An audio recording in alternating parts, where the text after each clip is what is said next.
So now with regards to the question which flights are actually eligible. So it is a European law, but it does not have to be an EU carrier. For example, any EU carrier being either outbound or inbound from an EU airport has to pay the compensation if you're eligible.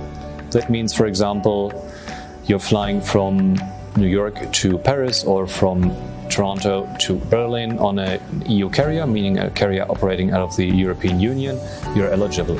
But the good news is also international carriers have to apply the law. That only applies in the cases when they're actually outbound from an EU airport.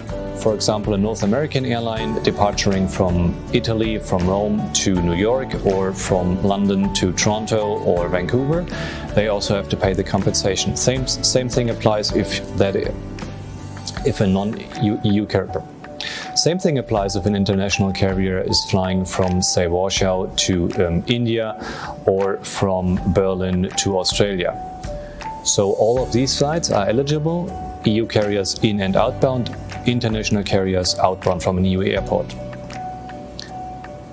Here's the big question now. Airlines always come up with extraordinary circumstances. So what are actually extraordinary circumstances?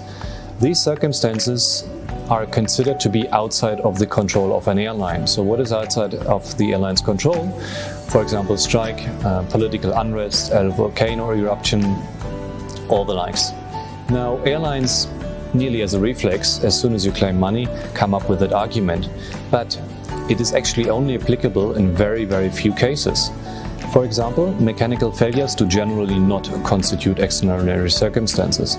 It's like running a bus line. Just because you have a flat tire doesn't mean you're not responsible for it.